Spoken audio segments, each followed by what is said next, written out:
Hello friends, welcome to my channel Devji के tricks. Friends, यहाँ पर हम लोग डेली की तरह हिंदी का फुल प्रैक्टिस सेट लगाएंगे, जहाँ पर आपके 50 प्रश्न हैं और आपको कमेंट करके बताना है कि आपके कितने नंबर इस टेस्ट पेपर में आए हैं। हमारा टारगेट है कि आपके 45 प्लस नंबर लेके आना, लेकिन इस समय जितने भी बच्चे हैं लगभग उनके कमेंट के अनुसार यहाँ पर 40 तक ही पहुँच रहे हैं। कोई ना कोई आपके अंदर वो कमियां हैं जो आपको 45 प्लस नहीं ला पा रही हैं। अगर आपको समस्या होती है तो आप प्लीज़ कमेंट ज़रूर करिएगा, उस टॉपिक पर आपको वीडियो ज़रूर मिलेगा। तो चलते हैं, यहाँ पर स्टार्ट करते हैं। और अगर आप नए हैं तो हमारे चैनल से जुड़ सकते हैं, बेहतरीन तैयारी कर सकते हैं। फुल कंसेप्ट के साथ आपका ये वीडियो होगा। तो चलते हैं, आपका पहला क्वेश्चन कह रहा है सर्वनाम कितने प्रकार के होते हैं। सर्वनाम कितने प्रकार के होते हैं। ऑप्शन राइट आपका हो जाएगा यहाँ पर बी नंबर, 6 प्रकार के होते हैं। कितने प्रकार के? 6 प्रकार के। कौन कौन होते हैं? तो नंबर 1 होता है आपका पुरुषवाचक, नंबर 2 निजवाचक, नंबर 3 निश्चयवाचक, नंबर 4 अनिश्चयवाचक, नंबर 5 प्रश्नवाचक और नंबर 6 संबंधवाचक। इस प्रकार से आपके 6 प्रकार के सर्वनाम होते हैं। चलिए नेक्स्ट क्वेश्चन को आते हैं। क्वेश्चन आपसे यहाँ पर कह रहा है समुद्रगुप्त, ठीक है, समुद्रगुप्त भारत का नेपोलियन था। यहाँ नेपोलियन किस प्रकार की संज्ञा का उदाहरण है? ठीक है, तो नेपोलियन शब्द जो दिया गया है ये किस प्रकार की आपकी संज्ञा का उदाहरण है? ऑप्शन आपके दिए गए हैं व्यक्तिवाचक, जातिवाचक, भाववाचक और आपका समूहवाचक। यहाँ पर ऑप्शन राइट आपका सही हो जाएगा। यहाँ पर व्यक्तिवाचक हम लोग करेंगे, ठीक है, व्यक्तिवाचक। आपको बता दें ये जो आपका प्रश्न है ये आपका विवादित है, ठीक है ना। इस पर यहाँ पर व्यक्तिवाचक आपका एग्जाम की दृष्टि से सही किया गया है। वैसे माना जाए तो ऑप्शन आपका बी होना चाहिए, जातिवाचक। कैसे होना चाहिए आपको बता दें, ठीक है, कि ये समुद्रगुप्त जो है एक ही था, ठीक है ना, अर्थात ये समुद्रगुप्त थे, एक व्यक्ति थे, लेकिन इन्होंने एक उपाधि धारण की, किसकी? यहाँ पर नेपोलियन की। और नेपोलियन भी कोई एक दूसरा व्यक्ति था, तो जब उसकी उपाधि धारण करेंगे तो एक से अधिक लोग हो जाएंगे, और जब एक से अधिक लोग हो जाएंगे तो ये आपकी आ जाएगी जात के अंदर। कह सकते हैं कि हम कि भारत का नेपोलियन, यहाँ नेपोलियन जातिवाचक संज्ञा का उदाहरण मानता है। जब कोई शब्द अपना नाम रूप त्याग दे और दूसरे का नाम रूप ग्रहण करे तो जातिवाचक संज्ञा होती है। जैसे मान लीजिए महात्मा गांधी आज के समय में कृष्ण थे, ठीक है ना, तो यहाँ पर हम लोग महात्मा गांधी को पर्सनली यहाँ पर व्यक्ति नहीं कहेंगे जब ऐसा कोई उदाहरण आपका आएगा, ठीक है ना। आपको काफ़ी दिक्कत होगी ये प्रश्न को समझने में। आपको सिंपल सी बता दें कि आपका आयोग है वो व्यक्तिवाचक संज्ञा सही करता है, लेकिन पढ़ाने वाले आपको जो पढ़ाएंगे आपको जातिवाचक पढ़ाएंगे, क्योंकि समुद्रगुप्त एक थे, नेपोलियन एक थे, तो आपने व्यक्ति लगा दिया। लेकिन यहाँ पर समुद्रगुप्त कह रहा है कि ये जो समुद्रगुप्त है ना वो नेपोलियन का, अर्थात यहाँ पर दूसरा नेपोलियन और पैदा हो गया, इस कारण आपका जातिवाचक यहाँ पर कहेंगे, ठीक है। लेकिन आपको यहाँ पर आंसर सही करना है व्यक्तिवाचक, क्योंकि आपको कंपटीशन के तौर पर पढ़ना है। हाँ, बहुत ही बच्चे होते हैं पढ़ाने की दृष्टि से यूट्यूब का इस्तेमाल भी करते हैं, तो उस तरह से अगर किसी को सेटिस्फाइज करना है तो आप यहाँ पर जातिवाचक लगा सकते हैं। कैसे हमने आपको समझा दिया है, ठीक है ना। आप लोग भी कमेंट करके बताइएगा कि इस पर क्या उचित होना चाहिए, ठीक है ना। चलिए नेक्स्ट क्वेश्चन आपसे यहाँ पर कह रहा है कि यह सदृश बहुत सुंदर है में बहुत सुंदर में कौन सा विशेषण है? में कौन सा विशेषण है? तो तीसरे का ऑप्शन राइट आपका डी हो जाएगा, प्राविशेषण। क्या हो जाएगा? प्राविशेषण। तो देखिए प्राविशेषण क्या होती है, तो यहाँ पर देखिए आपका जो सुंदर है वो आपका विशेषण है, लेकिन ये जो बहुत शब्द लगा दिया गया है तो आपका ये प्राविशेषण होता है, अर्थात ये विशेषण की भी विशेषता बता रहा है। ये विशेषण की भी विशेषता बताता है, और जो विशेषण की भी विशेषता बताता है उसे प्राविशेषण कहते हैं। ऑप्शन राइट आपका यहाँ पर हो जाएगा डी नंबर। नेक्स्ट कर आपसे भरोसे में शब्द का कौन सा रूप है? भरोसा जब तक दिया है इसमें से आपका ये शब्द कौन सा है? तो सी नंबर संबंध बोधक है। क्या है? संबंध बोधक आपका इसमें है, ठीक है। संबंध बोधक अव्यय के रूप में प्रयुक्त होता है। संबोधन शाब्दिक अर्थ कह सकते हैं कि संबंध का ज्ञान कराने वाला जो अव्यय शब्द संज्ञा सर्वनाम के साथ आकर उसका संबंध वाक्य के अन्य शब्दों के साथ बताता है, उसे संबंध बोधक अव्यय कहते हैं। जैसे ऊपर, नीचे, आगे, पीछे, बाहर, भीतर, भरोसे, सहित, निकट या पास, इस तरह के शब्द होते हैं, वो आपके संबंध को दर्शाते हैं। नेक्स्ट कह रहा है आपसे, आसमान का रंग नीला है, विशेष पहचानिए। विशेष क्या होता है? तो देखिए यहाँ पर नीला शब्द तो आपका जो है वो विशेषण है, लेकिन विशेष क्या है? तो विशेष यहाँ पर आपका हो जाएगा आसमान, क्योंकि नीला क्या है? तो आपका आसमान है ना, तो इस कारण से यहाँ पर नीला आपका विशेषण हो गया, और जो शब्द की बात की गई थी विशेष, अर्थात वो आसमान की बात कह रहा था, तो आसमान यहाँ पर आपका जो हो जाएगा वो विशेष से हो जाएगा। नेक्स्ट करें आपसे कि निम्नलिखित में से कौन सा विराम चिन्ह का प्रकार नहीं है, अर्थात यहाँ पर विराम चिन्ह कौन सा नहीं है? तो विराम चिन्ह आपका जो सी है उपदेशक, उपदेशक किसी प्रकार का आपको कोई विराम चिन्ह नहीं है। वैसे आपके जो निर्देशांक होते हैं, ठीक है, मतलब कि निर्देशांक होता है तो आपका ऐसे हल्का सा लगा होता है, ठीक है ना, और आपका जो लाघव होता है तो या तो हम लोग कॉमा करके हिसाब से लगा देते हैं, ठीक है, ऐसे पॉइंट में, या डॉक्टर के आगे ऐसे छोटा सा लगा देते हैं, ठीक है, वो हुआ, या जो विवरण होता है तो विवरण का आपका ऐसे चिन्ह बना देते हैं, ठीक है, ये अब विवरण हो जाता है, ठीक है। तो इस प्रकार से होते हैं, लेकिन आपका ये उपदेशक कोई प्रकार का आपका यहाँ पर विराम चिन्ह नहीं होता है। नेक्स्ट करें आपसे, अब पढ़कर क्या होगा, इस वाक्य में कौन सी क्रिया है? अब पढ़कर क्या होगा, इस वाक्य में कौन सी क्रिया है? तो यहाँ पर आपकी जो क्रिया होगी वो आपकी होगी पूर्वकालिक क्रिया। क्या हो जाएगी? पूर्वकालिक क्रिया। अब पढ़कर क्या होगा? देखिए जब कर्ता एक क्रिया समाप्त करता है, जब कर्ता एक क्रिया समाप्त कर दूसरी क्रिया प्रारंभ करता है, तब पहली क्रिया पूर्णकालिक क्रिया होती है, ठीक है ना, और जब दो क्रिया साथ साथ चलें तब उसे संयुक्त क्रिया कहते हैं, ठीक है ना। तो यहाँ पर आप कह रहे हैं अब पढ़कर क्या होगा, तो ये आपकी क्रिया पूर्ण हो गया था, तो यहाँ पर पूर्णकालिक क्रिया, ऑप्शन राइट आपका सी हो जाएगा। नेक्स्ट कह रहे हैं आपसे यहाँ पर कि प्रेम अनदेखी राहों की तरह ही आकर्षक होता है। प्रेम अनदेखी राहों की तरह आकर्षक होता है। यहाँ पर वाक्य का काल पहचानिए, यहाँ पर किस प्रकार का आपका वाक्य है? यहाँ पर ऑप्शन राइट आपका ए हो जाएगा, सामान्य वर्तमान काल है। क्या है? सामान्य वर्तमान काल है। देखिए क्रिया का वह रूप जिससे क्रिया का वर्तमान काल में होना पाया जाता है उसे सामान्य वर्तमान काल कहते हैं। वर्तमान काल में कार्य के पूर्ण होने का बोध होता है तो वहाँ पूर्ण वर्तमान, तथा जब भूतकाल की क्रिया विशेष समय का ज्ञान नहीं होता वहाँ पर हम लोग सामान्य भूतकाल कह देते हैं, ठीक है ना। तो यहाँ पर आपका जो ऑप्शन हो जाएगा आपका ए सही हो जाएगा, ठीक है। नेक्स्ट कह रहा आपसे, ऐसा लगा मानो बम फट गया हो, वाक्य में कौन सा अव्यय है? ऐसा लगा मानो बम फट गया हो, वाक्य में कौन सा अव्यय है? यहाँ पर आपके 4 ऑप्शन हैं और राइट आंसर आपका यहाँ पर हो जाएगा 9 का ए नंबर, अर्थात आपका स्वरूप बोधक। कौन? स्वरूप बोधक यहाँ पर हो जाएगा, ठीक है ना। देखिए इसको अगर पढ़ा जाए या समझा जाए तो हम लोग कैसे कह सकते हैं कि स्वरूप अव्यय है। यहाँ पर स्वरूप बोधक एक अव्यय है और कारण बोधक वाक्य वह क्यों भाग रहा है। मान लो ऐसा अगर वर्ड होता वह क्यों भाग रहा है तो संकेत वाक्य होता है, मतलब कई प्रकार से कुछ समझ सकते हैं। तो यहाँ पर आपका जो स्वरूप है कैसा होगा, मानो कि ऐसा मानो कि बम फट रहा है तो स्वरूप होगा, उस समय का जो रूप कैसा होगा, अर्थात ऑप्शन राइट आपका ए हो जाएगा। नेक्स्ट कह आपसे, कुर्सी पर मास्टर जी बैठे हैं, इस वाक्य में कुर्सी शब्द किस कारक में है? तो कुर्सी शब्द में यहाँ पर जो शब्द है तो आपका कौन सा कारक होगा? तो यहाँ पर राइट आंसर आपका डी हो जाएगा, यहाँ पर अधिकरण कारक। कैसे? अधिकरण कारक।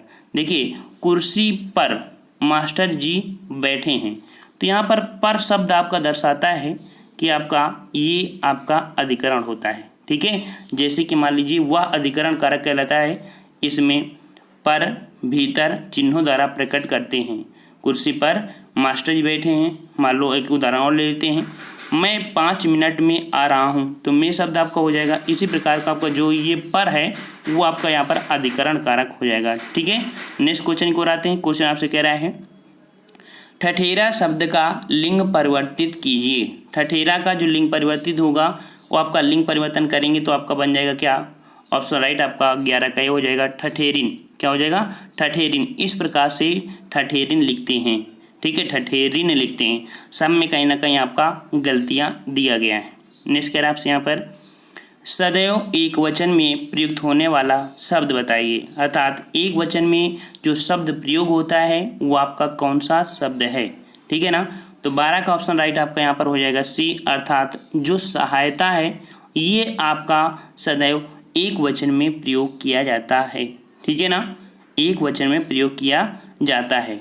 और जबकि देखा जाए आपका पौधा, पुस्तक, लड़का लिंग वचन कारक के आधार पर बहुवचन में भी प्रयोग हो जाते हैं। जैसे पौधा का पौधे, पुस्तक का पुस्तकें, लड़का का लड़के। लेकिन सहायता का क्या परिवर्तन करोगे, तो इसलिए आपका एक वचन में आएगा। नेक्स्ट करें आपसे यहाँ पर सकल, सकल का अर्थ क्या होता है, अर्थात इस सकल का और इस सकल का दोनों का मतलब होता क्या है।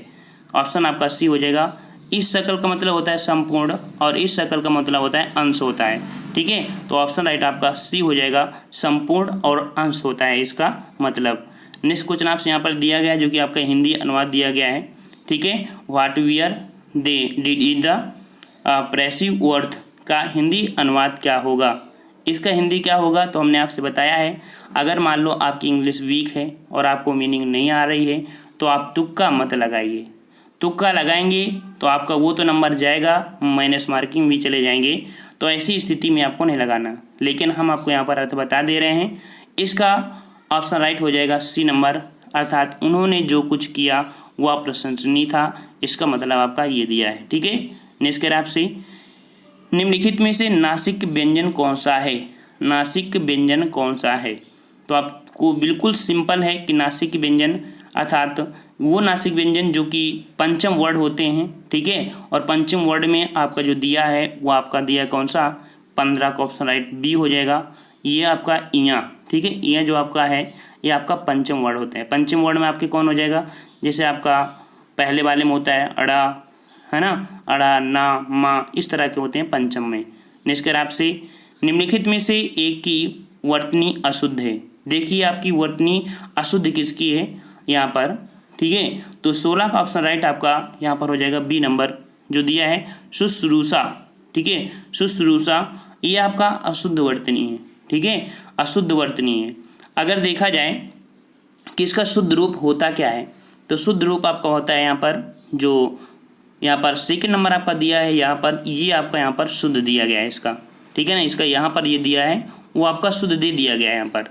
चलिए नेक्स्ट क्वेश्चन आपसे कह रहा है समानार्थी शब्द का चयन कीजिए। समानार्थी शब्द, तो समानार्थी यहाँ पर देखिए 17 नंबर, तो 17 का ऑप्शन राइट आपका सी हो जाएगा। यहाँ पर संविदा का मतलब होता है ठेका, क्या, 17 का ऑप्शन आपका सी हो जाएगा। संविदा का समानार्थी हो जाएगा शब्द ठेका, ठेका शब्द हो जाएगा, ठीक है।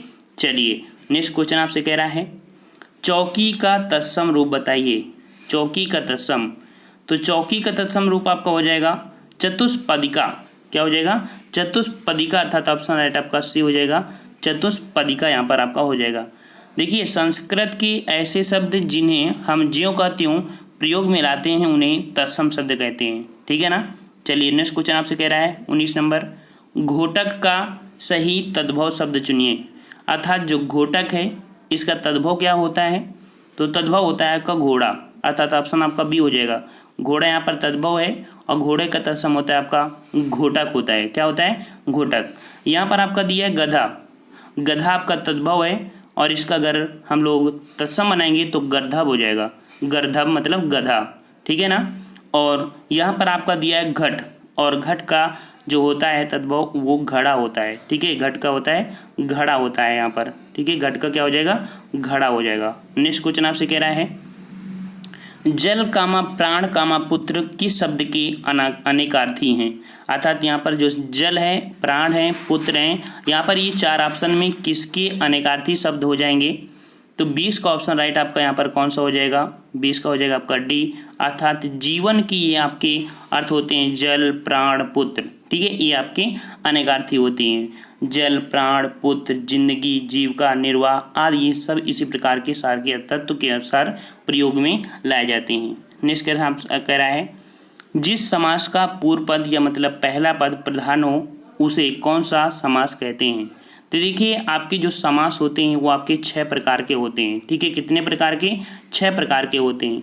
ये 6 प्रकार में पहला होता है आपका अव्ययी भाव समास, फिर तत्पुरुष समास, द्विगु समास, कर्मधारय समास, द्वंद्व समास, बहुब्रीहि समास। तो जो पहला होता है, ठीक है, जिसका पहला पद आपका कह सकते हैं प्रधान होता है, वो होता है आपका अव्ययी भाव समास। क्या होता है आपका? अव्ययी भाव समास होता है। तो यहाँ पर ऑप्शन राइट आपका हो जाएगा यहाँ पर सी, अव्ययी भाव समास होता है। अगर बात करें आपका यहाँ पर नेक्स्ट क्वेश्चन की ओर कि उच्चारण का संधिविच्छेद होगा, उच्चारण, और उच्चारण का संधिविच्छेद आपका बनेगा क्या यहाँ पर? तो हम लोग कह सकते हैं उत्धन्यचारण होगा। क्या हो जाएगा? उत्धन्यचारण। यहाँ पर आपका व्यंजन संधि है और उत्धन्यचारण आपका देखिए कौन होगा? तो ऑप्शन आपका हो जाएगा सी, उत्धन्यचारण। ठीक है, यहाँ पर आपका जो संधि है वो आपकी व्यंजन संधि है, क्योंकि इसका रूल होता है ता के बाद चा अथवा छा हो तो ता का चा हो जाता है। इसके अन्य उदाहरण समझिए, जैसे एक होता है आपका सचित्र, ठीक है, और सचित्र को तोड़ेंगे तो आपका बन जाएगा यहाँ पर आपका सतधन चरित्र। ठीक है, सतधन चरित्र अर्थात सच्चरित्र हो जाएगा। ठीक है ना, शरत धन चंद अर्थात शरत चंद बन जाएगा। ठीक है, चलिए नेक्स्ट क्वेश्चन आपसे कह रहा है घुटने टेकना मुहावरे का अर्थ है। घुटने टेकना मुहावरे का अर्थ यहाँ पर हो जाएगा हार मान लेना। हार मान लेना, ऑप्शन राइट आपका सी हो जाएगा, हार मान लेना। नेक्स्ट कह रहा है आपसे यहाँ पर आए थे हरिभजन को ओटन लगे कपास, लोकोक्ति का सही अर्थ क्या हो जाएगा।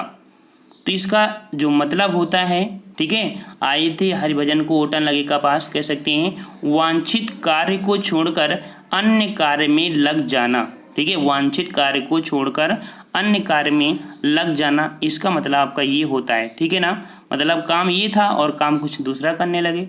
मान लो घर से बोला गया कि भाई मार्केट से जाइए सब्जी ले आइए, और रास्ते में आप गोली खेलने लगे या कुछ भी करने लगे। ठीक है, तो वो आपका होता है वांछित कार्य को छोड़कर अन्य कार्य में लग जाना, ये होता है।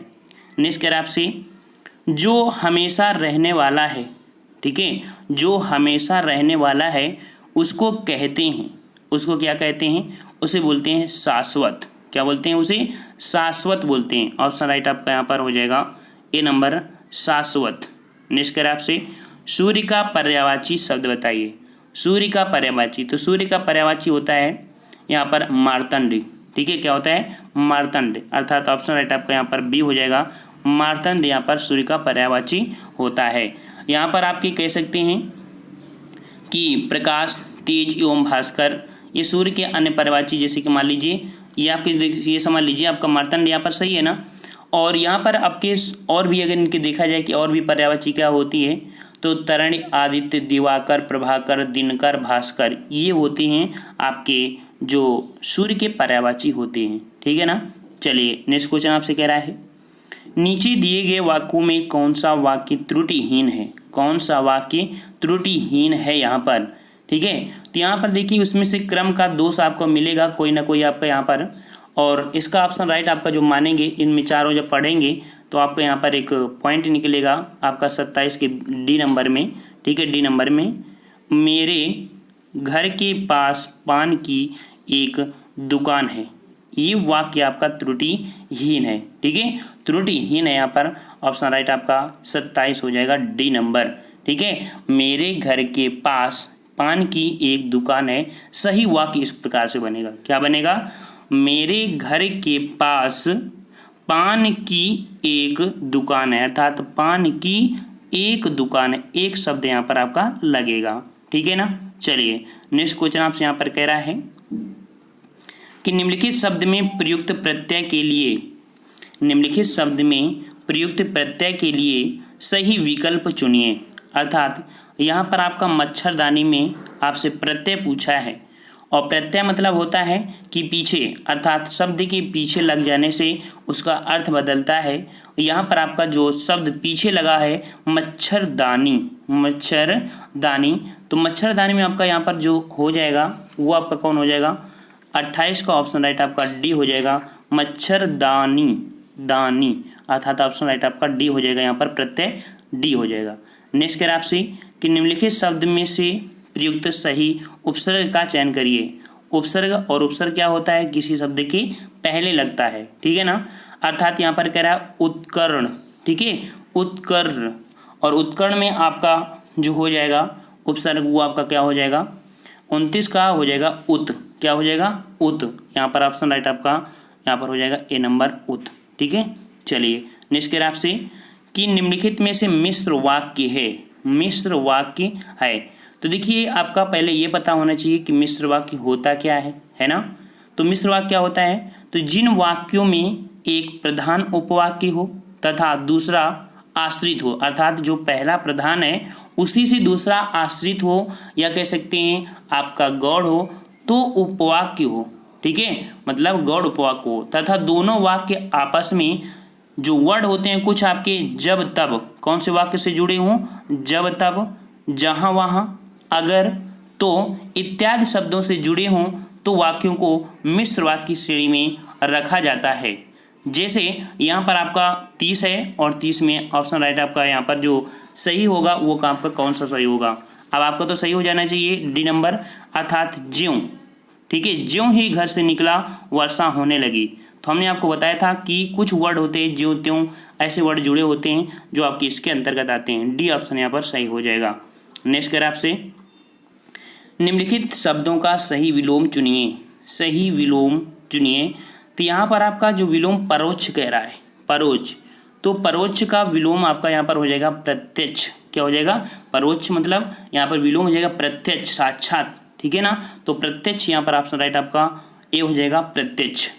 वहीं पर अगर बात करें आपका स्थूल का विलोम तो सूक्ष्म होता है, स्थूल का विलोम क्या होता है, सूक्ष्म होता है। अपरोक्ष शब्द जो कि प्रत्यक्ष का समानार्थी है, ठीक है, अपरोक्ष जो आपका है वो प्रत्यक्ष का समानार्थी शब्द कह सकते हैं, ठीक है ना। चलिए नेक्स्ट करें आपसे उत्कृष्ट, उत्कृष्ट का आपका जो विलोम आपसे पूछेगा या है इसका तो आपका निकृष्ट हो जाएगा, क्या हो जाएगा, निकृष्ट, अर्थात ऑप्शन राइट आपका बी हो जाएगा। यहाँ पर देख सकते हैं विकराल, विकराल आपका है ये विकराल, विकराल का विलोम होता है आपका अविकराल, ठीक है, विकराल का अविकराल होता है। नेक्स्ट करें आपसे करुण रस का स्थायी भाव क्या है, करुण रस का स्थायी भाव। तो भाई करुण रस का स्थायी भाव क्या होता है, तो शोक होता है, क्या होता है, शोक होता है। ऑप्शन राइट आपका बी हो जाएगा, शोक। वहीं पर अगर बात करें वीर रस का स्थायी भाव, तो वीर रस का स्थायी भाव उत्साह होता है, ठीक है। और आपका श्रृंगार रस की स्थायी की बात करें तो श्रृंगार रस का स्थायी भाव का रति होता है। और हास्य रस का स्थायी भाव क्या होता है, हास होता है, ठीक है, हास होता है। हमने बताया था कि रसों की संख्या आपकी 9 होती है, लेकिन कोई अगर भरत मुनि बोल दिया जाए कि भरत मुनि के अनुसार रसों की संख्या कितनी होती है तो आपकी 8 मानी जाती है, क्योंकि भरत मुनि ने शांत रस को नहीं शामिल किया है, ठीक है ना। और श्रृंगार रस को रसों का राज, रसपति या रसराज के नाम से जाना जाता है। नेक्स्ट करें आपसे अखियाँ हरिदर्शन की भूखी, कैसे रहें रूप रस राची, ये बत्तियाँ सुन रूखी। उपयुक्त पंक्ति में कौन सा रस है, कौन सा रस है। तो यहाँ पर आपका जो रस हो जाएगा वो आपका कौन सा हो जाएगा, यहाँ पर कह सकते हैं 34 में 4 ऑप्शन देखिए, और 4 ऑप्शन में यहाँ पर ऑप्शन राइट आपका 34 का हो जाएगा बी नंबर, ठीक है, क्या हो जाएगा, बी नंबर, अर्थात वियोग श्रृंगार। ये बात कब की है, तो अखियाँ हरि दर्शन की भूखी, इसमें कह सकते हैं कि इसमें हरि के दर्शन के लिए आँख तरस रही हैं, उनसे मिलने के लिए, ठीक है। और सूर सागर का यह पद्यांश गोपियों की विरह बता रहा है, ठीक है, गोपियों की विरह बता रहा है सूर सागर का ये आपका जो दिया गया है पद्यांश, ठीक है। यहाँ पर वियोग श्रृंगार आपका हो जाएगा। नेक्स्ट करें आपसे किस छंद का प्रथम व अंतिम शब्द एक सा होता है। आपके देखिए छंद होते हैं और छंद में 2 ही आपके ऐसे छंद होते हैं जिसके आपके पद होते हैं 6, ठीक है, जैसे कुंडली होता है और आपका छप्पय, इनमें से 6 आपके कह सकते हैं कि पाद होते हैं। जैसे दोहों में चरण कितने होते हैं, 4 होते हैं, वैसे ही इसमें चरण होते हैं आपकी कुंडलियों में 6 और छप्पय में 6। और आपकी जो कुंडली होती है, कुंडलियाँ, उसका पहला शब्द और अंतिम शब्द एक ही होता है, क्या होता है, एक ही होता है। ऑप्शन राइट आपका यहाँ पर कौन हो जाएगा, ऑप्शन राइट आपका हो जाएगा ए नंबर, अर्थात कुंडलियाँ, ठीक है। कुंडलियाँ छंद का प्रथम व अंतिम शब्द एक सा होता है। इसमें कुल 6 चरण होते हैं, जिसमें 2 चरण दोहे के और शेष 4 चरण रोला के होते हैं। रोला छंद के 4 चरण होते हैं और प्रत्येक चरण में 11-13 के विराम में 24 मात्राएं होती हैं। दोहा छंद अर्ध मात्रिक छंद होता है और इसके प्रथम तीसरे चरण में 13-13 मात्राएं और दूसरे चौथे चरण में 11-11 मात्राएं होती हैं। अर्थात कुल मिला के कह सकते हैं ये सभी आपका जो कि दोहा और आपका यहाँ पर रोला का मिश्र होता है आपकी कुंडलियाँ। ठीक है। नेक्स्ट कह रहा है आपसे अलंकार का शाब्दिक अर्थ। यहाँ पर कह रहा है अलंकार का शाब्दिक अर्थ होता है। तो भाई अलंकार का शाब्दिक अर्थ होता है आभूषण। क्या होता है? आभूषण होता है। ऑप्शन राइट आपका यहाँ पर हो जाएगा सी नंबर, आभूषण। अलंकार का शाब्दिक अर्थ होता है आभूषण। ठीक है। देखिए वर्ण भाषा की सबसे छोटी इकाई होती है। वर्ण आपका जो है ये भाषा की सबसे छोटी इकाई होती है। इसके 2 भेद होते हैं, स्वर और आपका व्यंजन। ठीक है ना। और यहाँ पर विशिष्ट शब्द दिया है, तो विशिष्ट शब्द का शाब्दिक अर्थ होता है सबसे अलग, लेकिन अलंकार का शाब्दिक अर्थ होता है आपका आभूषण। ठीक है ना। नेक्स्ट कह रहा है आपसे यहाँ पर 3 बेर खाती थी वे 3 बेर खाती है में प्रयुक्त अलंकार कौन सा होगा? तो ऐसी स्थिति में अर्थात इस उदाहरण में आपका यमक अलंकार है। कौन है आपका? यमक अलंकार। ऑप्शन राइट आपका यहाँ पर सी हो जाएगा। देखिए जहाँ पर वाक्य में कोई शब्द एक से अधिक बार आए किंतु उनका अर्थ अलग अलग हो, यमक अलंकार होता है।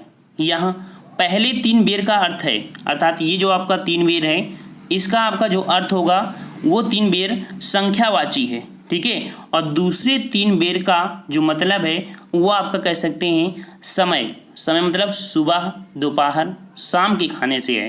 ठीक है। तो ये 3 बेर हैं और ये 3 आपका टाइम अर्थात सुबह, दोपहर, शाम हो जाएगा। इस प्रकार से ये तो शब्द ही हैं आपके। ऑप्शन आपका सी हो जाएगा यमक अलंकार। नेक्स्ट कह रहा है आपसे यहाँ पर ताजमहल, अर्थात आपको यहाँ पर खाली स्थान बनना है। ठीक है। खाली स्थान बनना है। ताजमहल का अद्भुत नमूना है, अर्थात जो ताजमहल है वो किसका नमूना है आपका? ठीक है। तो 38 का ऑप्शन राइट यहाँ पर आपका हो जाएगा स्थापत्य कला का। ठीक है। स्थापत्य कला अर्थात ऑप्शन राइट आपका सी हो जाएगा। ताजमहल स्थापत्य कला का अद्भुत नमूना है। नेक्स्ट कह रहा है आपसे दिए गए विकल्पों में से कृपण का विरुद्धार्थी शब्द बताइए। कृपण और कृपण का जो विरुद्धार्थी शब्द हो जाएगा वो हो जाएगा 39 का ऑप्शन राइट आपका यहाँ पर उदार। क्या हो जाएगा? उदार। ऑप्शन राइट आपका सी हो जाएगा। ठीक है। ये आपका कृपण का विरुद्धार्थी अर्थ कह सकते हैं उसका विलोम। ठीक है। नेक्स्ट कह रहा है आपसे यहाँ पर दिए गए विकल्पों में से कौन सा विकल्प अंगना शब्द का समानार्थी शब्द है? अंगना। अंगना किसे बोलते हैं भाई? अंगना। तो अंगना कह सकते हैं आपके आंगन। ठीक है। आंगन। यहाँ पर आपका ऑप्शन हो जाएगा डी। ये अंगना शब्द का समानार्थी आपका आंगन दिया है। ठीक है। ऑप्शन राइट आपका डी हो जाएगा यहाँ पर। नेक्स्ट कह रहा है आपसे यहाँ पर देखिए आपका गद्यांश है और हम गद्यांश को हर एक वीडियो में नहीं बताते हैं क्योंकि हम मानते हैं कि आपका गद्यांश जो होता है वो 5 नंबर का होता है। लगभग 4 नंबर सब लोग कर लेते हैं, लेकिन टाइम की बचत करने के लिए यहाँ पर आपको हम कभी कभी आपको वीडियो में बता भी देते हैं, ऐसा नहीं कि हम नहीं बताते हैं। जिसमें से वीडियो में आपका समय पीरियड आपका कम हो जाता है उसमें हम यहाँ पर इसको पूरा सॉल्व करके बता भी देते हैं। जैसे हम आपको थोड़ा सा बता देते हैं कि गद्यांश को सॉल्व करने के लिए आपको यहाँ से पढ़ना स्टार्ट मत करिए। जब भी कभी आपको गद्यांश आए तो इससे यहाँ से नहीं स्टार्ट करते हैं। सबसे पहले इसकी जो प्रश्न होते हैं तो प्रश्न को आप पढ़ लीजिए और जब प्रश्न को पढ़ लेंगे 5 प्रश्न को फिर इसको आप पढ़ना स्टार्ट करेंगे तो आपके दिमाग में वो क्वेश्चनों की इमेज बन जाएगी और वो क्वेश्चन आपके जैसे मिलेंगे आप वहीं पर रुक जाएंगे और निशान लगाएंगे, आंसर पा जाएंगे। ठीक है ना। तो आपकी यहाँ पर जो आंसर होंगे ठीक है क्या हो जाएंगे हम आपको बता देते हैं, क्योंकि काफ़ी बच्चे हमारी PDF को डाउनलोड करते हैं और उनको आंसर की भी ज़रूरत होती है तो हम उसको आंसर बता दे रहे हैं यहाँ पर। ठीक है ना। तो 41 का ऑप्शन राइट आपके यहाँ पर जो हो जाएगा इस प्रश्न के अकॉर्डिंग वो आपका हो जाएगा बी नंबर। अधिकांश जनता और उनकी संपत्ति नष्ट हो जाती, इसका आपका अर्थ का मतलब हो जाएगा। नेक्स्ट आपका 42 है और 42 का ऑप्शन राइट आपका डी हो जाएगा पारस्परिक भय के कारण।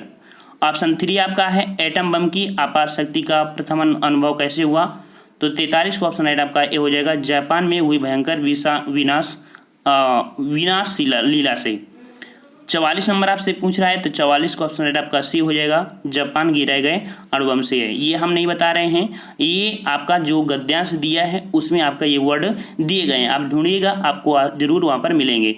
45 आपका कह रहा है मूल तथ्य क्या है, तो मूल तथ्य यहाँ पर हो जाएगा डी कि निशस्त्रीकरण और विश्व शांति। ये आप अगर जब पढ़ेंगे क्या गद्यांश, तो गद्यांश में ये वर्ड आपको मिलेंगे, आपको ढूंढना होता है। बहुत बच्चे PDF डाउनलोड करते हैं, इस वजह से हम यहाँ पर उनके आंसर जरूर बता देते हैं, क्योंकि बहुत बच्चे हमसे कमेंट करते हैं कि सर आप उस PDF में जो होते हैं आप प्रश्नों के आंसर आप बता दिया करिए, ठीक है ना। तो चलते हैं यहाँ पर 46 नंबर आपसे कह रहा है प्रेमचंद के अधूरे उपन्यास का नाम बताइए। हम हमेशा आपसे बताते हैं कि प्रेमचंद का एक उपन्यास था जो आपका अधूरा उपन्यास था, वो अधूरा उपन्यास कौन सा है, तो ऑप्शन आपका मंगलसूत्र, ठीक है, मंगलसूत्र है, ये आपके प्रेमचंद का क्या कैसा है, अधूरा उपन्यास है, ठीक है, अधूरा उपन्यास है। और इनके अन्य उपन्यास की बात करें तो सेवा सदन, प्रेमाश्रय, रंगभूमि, कायाकल्प, निर्मला, गबन, कर्मभूमि, गोदान आदि इनकी अन्य आपके उपन्यास हैं। लेकिन जो आपका मंगलसूत्र है ये आपका मूल कथा के हिसाब से अधूरा इनका उपन्यास है, ठीक है।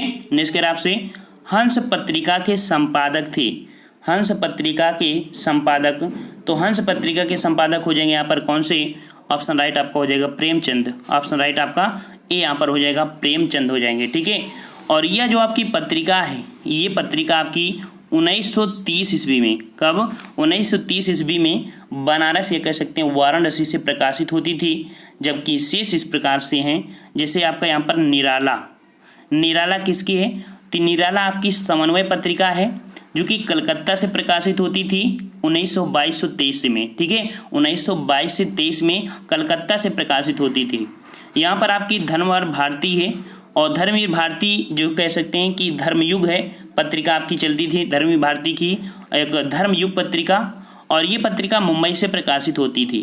वहीं पर आपकी है अज्ञेय, और अज्ञेय की एक पत्रिका है, उस पत्रिका का नाम है प्रतीक पत्रिका, और प्रतीक पत्रिका आपकी 1947 में इलाहाबाद से प्रकाशित होती थी। ये आपके चारों आपके राइटर थे, उनकी आपकी पत्रिकाएं हमने आपको बताया। नेक्स्ट कर आपसे यहाँ पर वर्ष 1973 में साहित्य अकादमी पुरस्कार प्राप्त आलोक पर्व किसकी रचना है, आलोक पर्व किसकी रचना है। इनमें से साहित्य अकादमी पुरस्कार भी प्राप्त हुआ था 1973 में। और ये जो आपकी आलोक पर्व पत्रिका है, ठीक है, पुरस्कार है, ये आपकी जो है किसकी है, 48 का ऑप्शन राइट आपका आचार्य हजारी प्रसाद द्विवेदी द्वारा लिखा गया निबंध है। आचार्य हजारी प्रसाद द्विवेदी द्वारा आपका लिखा गया ये निबंध है, ठीक है ना। और नेक्स्ट क्वेश्चन की ओर आते हैं।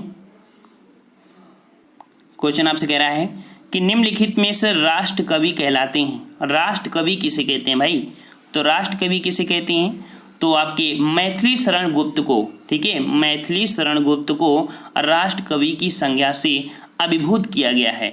और इनकी एक रचना थी जो बहुत ही प्रसिद्ध है, साकेत। कौन सी, साकेत, इसकी इनकी रचना जो थी वो आपकी बहुत प्रसिद्ध थी, ठीक है ना, मैथिली शरण गुप्त की। और लास्ट क्वेश्चन आपसे यहाँ पर कह रहा है प्रेम सागर किसकी कृति है, प्रेम सागर किसकी कृति है, तो प्रेम सागर आपकी हो जाएगी ऑप्शन राइट आपकी ए नंबर लल्लू लाल की ये कृति है प्रेम सागर, ठीक है। नीचे आपका अगर आप PDF डाउनलोड करना चाहते हैं तो कर सकते हैं, हम आंसर की के साथ इस PDF को वहाँ पर डाल देते हैं अपने टेलीग्राम से, तो वहाँ भी पा सकते हैं। और आपको कमेंट करके बताना है, जो आपका नेक्स्ट वीडियो होगा वहाँ पर आपको क्वेश्चन देखने को मिलेगा। क्वेश्चन आपका ये कह रहा है जो करेगा सो भरेगा, ठीक है, जो करेगा सो भरेगा, रेखांकित शब्द में आपको जो शब्द है वो आपका क्या है, क्रिया विशेषण है, संकेतवाचक सर्वनाम है, संबंधवाचक सर्वनाम है, गुणवाचक सर्वनाम है, ठीक है ना। बहुत बार आपको बताया है कि जो करेगा सो भरेगा, उसमें आपका कौन सा शब्द होगा, क्रिया विशेषण, संकेतवाचक सर्वनाम, संबंधवाचक सर्वनाम, गुणवाचक सर्वनाम। आपको कमेंट करके बताना है। और अगर आपको अच्छा लगा है तो वीडियो को जरूर लाइक करिए जाइएगा, और हमारे चैनल को सब्सक्राइब कर लीजिए। हमने प्लेलिस्ट बना दिया है, तो वहाँ पर आपको डेली धीरे धीरे करके सभी प्रैक्टिस सेट लगाते रहना है। और हम लोग मिलते हैं एक नए वीडियो के साथ, तब तक के लिए धन्यवाद। जय हिंद, जय भारत।